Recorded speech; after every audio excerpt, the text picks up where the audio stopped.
Buenas tardes a todos. Soy Rogelio Santanares de la Universidad Autónoma de Chiriquí y hoy, 12 de febrero del 2021, estamos celebrando 212 años desde el nacimiento de una de las grandes mentes de la ciencia,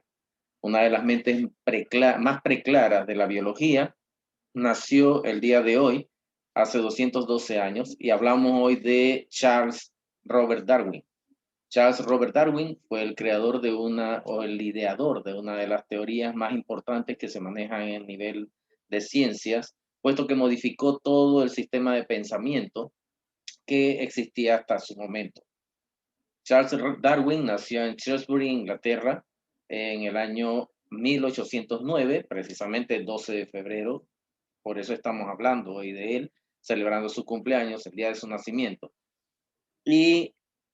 después de haber pasado bastante tiempo con su padre y su abuelo, siendo influido por Erasmo Darwin, su abuelo, y que había sido una de las primeras personas que había tenido la idea acerca de las mutaciones que podían originar especies diferentes a nivel de la escala biológica. Darwin pierde a su madre a los 8 años, lo que hace que se apegue un poco más a las ideas de su padre, pero su padre tenía unas ideas bastante firmes con respecto al futuro de Darwin, siendo de una familia pudiente y queriendo mantener la fortuna de la familia y aumentarla. eh, lo compele a que se inscriba en la escuela de medicina, y entrando a la escuela de medicina a la Universidad de Edimburgo, Darwin eh, comienza los estudios de medicina, pero no siente que se desarrolla como él quisiera. De por sí, él mismo en su biografía menciona varias veces que no soportaba ver la sangre y no soportaba la cirugía, las clases de cirugía. Incluso en alguna literatura se menciona que tal vez él se desmayó en algunas ocasiones cuando le tocó presenciar la cirugía. En 3 ocasiones las mencionó. Algunos libros dicen que 2 veces, en realidad en otros dice que 3, pero él mismo en su biografía dice que en 2 ocasiones sintió un gran desagrado al estar expuesto a ese tipo de acciones. Resulta que, no viéndose interesado en las clases de anatomía, las cuales consideraba extremadamente tediosas, él se concentraba más en el estudio de la naturaleza. Se aliaba con personas que estaban más bien ligadas a los estudios de la naturaleza, y Darwin poco a poco fue desarrollando un apego más por el conocimiento científico en general que por la anatomía humana y por los conocimientos en medicina en particular. Así que Darwin, el Charles Darwin que conocemos, comenzó a desarrollar algunas actividades como la preparación de invertebrados marinos, y eso lo preparó para varias otras actividades que desarrolló posteriormente. En realidad, incluso se encontró con una persona que se encargaba de John Edmonston, que se encargaba de preparar pieles. Él era taxidermista básicamente en el Museo de la Universidad, y se hizo muy amigo de esa persona a la cual él respetaba mucho, y aprendió también algunas de las técnicas de preparación de pieles y curación de animales. Resulta que en algún momento decidió que abandonaba la escuela de medicina, y al hablar con su padre, el cual se sintió bastante agredido por esa información, decidieron que, bueno, está bien, iba a dedicarse a estudiar para pastor anglicano, puesto que la familia de la esposa del padre de Darwin era anglicana y él había asumido esa religión, esa faceta de la religión, y la familia se había convertido en anglicana, principalmente unitaristas. O sea, ellos pensaban que todos los protestantes deberían pensar más o menos igual y tener más o menos las mismas ideas, aunque estaban un poco alejados de lo que era el catolicismo. Pero esas ideas de religiosas, Darwin no las veía como muy influyentes en su pensamiento, y él era más bien admirador del conocimiento científico, y le gustaba más el hecho de pensar cómo se había desarrollado la historia natural de la vida, que asumirla a partir de los conocimientos de la religión. Darwin fue embarcado así por una solicitud de uno de sus amigos, que lo llevaron entonces al HMS Beagle, que era un bote que estaba surgiendo en ese momento a hacer investigaciones con respecto a la cartografía de América y Suramérica principalmente, y que se necesitaba un naturalista a bordo, principalmente un naturalista dedicado a hacer cronismo natural, o sea, lo que era la revisión de la vida natural que se encontraba. Y Darwin fue escogido para eso. No se llevaba muy bien con el capitán del HMS Beagle, pero también se aceptaban mutuamente, por lo que Darwin fue apoyado en gran parte por el capitán, principalmente porque él era un capitán que estaba iniciando en ese tipo de viajes y le convenía tener a un naturalista de la categoría de Darwin que estaba comenzando, pero que ya era conocido. Así que Darwin se dedicó a recorrer junto con el capitán las costas de América. También fue influido por escritos de von Humboldt,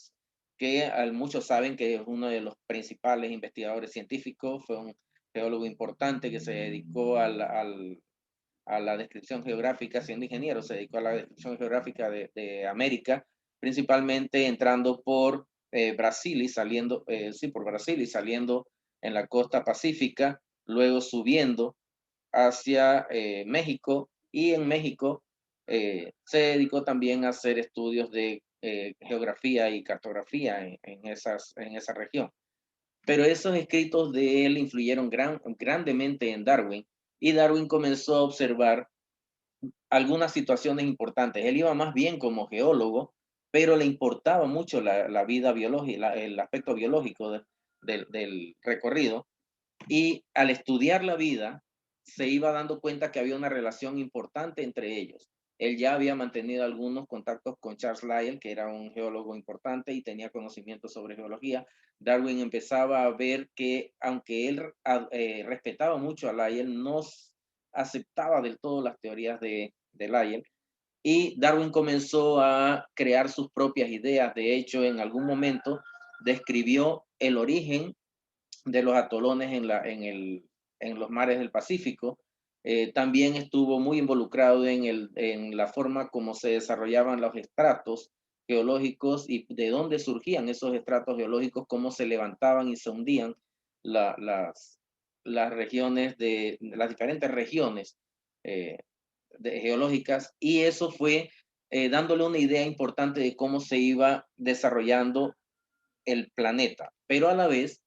él estaba adaptando lo que él aprendía sobre la vida, sobre cómo veía especies similares en diferentes lugares que parecían estar muy relacionadas en cuanto a su aspecto inicial y probablemente emparentadas biológicamente, pero que eran especies diferentes. Se encontró, por ejemplo, con iguanas en las Islas Galápagos en el Ecuador, se encontró con los pinzones en las Islas Galápagos, en algún momento en la Tierra del Fuego se encontró con indígenas que le enseñaban sobre las especies animales y vegetales de ese lugar y fue desarrollando su propia teoría de cómo surgía la vida. Al final, él se basaba más bien en su interés en explicar cómo se habían originado las diferentes especies. Así que al regresar en su viaje del HMS Beagle 5 años después a los puertos de Inglaterra, desembarcó y comenzó una aventura de análisis sobre los datos que había recolectado y sobre las muestras que había recolectado a través de todos esos 5 años. Y comenzó a resumirlos, escribiendo en muchas ocasiones diferentes artículos para publicar los datos que había recogido y para dar a conocer las especies que había recolectado. Durante todo ese trayecto también había otra persona que estaba estudiando lo mismo y que tenía ideas similares. Eh, Alfred Russel Wallace, otro inglés, amigo de Darwin, estaba también estudiando los aspectos diferentes como había surgido las diferentes especies en el mundo. Y poco a poco fueron cada uno desarrollando sus ideas, pero el barco en el que había hecho sus colectas, su gran recorrido, Wallace, en algún momento se hundió arrastrando hacia el fondo del mar gran parte en un incendio, gran parte de las muestras, casi todas las muestras y los escritos de Wallace, por lo que él se vio obligado a hacer un resumen bastante pequeño. Y ese resumen pequeño, él se lo mandó en algún momento a Darwin para que Darwin lo revisara y pudieran escribir juntos un artículo porque se enteró de que Darwin, a través de los escritos que estaba publicando, estaba estudiando precisamente lo que consideraba la evolución, aunque todavía no le llamaba evolución. En 1859, el 25 de noviembre, publica Darwin su libro, El origen de las especies, en el cual explica con detalle todo el resumen de sus investigaciones y de sus ideas acerca de cómo surgió la vida y cómo evolucionó hasta llegar a la gran, profusa diversidad que tenemos actualmente. Pero esa misma profusa diversidad implicaba una profusión también eh, inmensa de nacimientos y muertes a través de diferentes generaciones, lo que hacía chocar sus ideas con las ideas de algunos de los científicos que tenían gran peso en ese momento. Darwin publica su libro, el que fue aceptado inicialmente por la comunidad científica con cierto recelo, pero bastante bien, pero enseguida se enfrentó al peso de la religión y las creencias religiosas, incluso de su propia esposa, porque al publicar ese libro se enfrentaba a las creencias de su esposa, que era anglicana y que tenía profundas raíces espiritualistas, por lo que él tenía que ser muy cauteloso al publicar y explicar sus teorías. Surge a través de toda la explicación la idea de la selección natural. La evolución en ese momento cobra importancia porque se le había dado un nombre, aunque ya Lamarck, Jean-Baptiste de Lamarck, había propuesto una teoría también que se llamaba ley del uso y desuso, que explicaba más o menos cómo se originaba la vida y se tenía una idea también previa de que había un determinismo teísta, o sea, que Dios había creado el mundo y que lo había ido guiando hasta que surgiera el hombre, que era la corona de la creación. También hay otras bases como el mutacionismo, que fue surgiendo poco después con las ideas de Haeckel y de otros posteriores a él. Y además de eso, la ontogénesis, que era como un resumen de una mezcla entre el lamarquismo, el determinismo teísta y la mera selección natural. Por lo que hasta ese momento habían varias formas de explicar la evolución y de cómo había surgido la vida: el mutacionismo, la ontogénesis, la selección natural, el lamarquismo y el determinismo teísta, que eran las principales líneas de pensamiento. Pero las bases de la explicación estaban principalmente del lado de la balanza en la que se encontraba Darwin con la selección natural, principalmente porque partía de la posibilidad de que evolucionaran con cambios muy pequeños a través de largos periodos de tiempo, y se fue aceptando con bastante firmeza poco a poco, a pesar de la oposición de la religión y de otros científicos, porque había gente como por ejemplo Lord Kelvin, que era un físico importantísimo en esos días, y Lord Kelvin había hecho sus cálculos sobre cuánto combustible había en el Sol y de cuánto tiempo podía durar ese combustible, y él había llegado a la conclusión de que la vida no habría podido desarrollarse porque el Sol no tenía suficiente tiempo para arder lo que había ardido hasta ese momento y además seguir ardiendo por mucho tiempo. Así que él decía, el combustible del Sol se está acabando y no surgió hace tanto tiempo, así que no puede haber evolucionado la vida a la velocidad que exige la teoría de Darwin. Esa teoría de Kelvin también estaba soportado porque él era un teórico importante y con un fundamento inmenso. Y él decía, bueno, a menos que haya un combustible del cual no sabemos y que después conozcamos que ese combustible existe. Lógicamente, con el nacimiento de Albert Einstein, tiempo después, se inicia la serie de eventos que dan al final con la teoría de la relatividad, el planteamiento de la teoría de la relatividad y del conocimiento de la energía nuclear, que entonces se empieza a usar para explicar el surgimiento de las estrellas y la forma como funcionan las estrellas, y nos da una base más importante para extender el periodo de evolución del planeta y de cómo la vida evoluciona sobre él. Darwin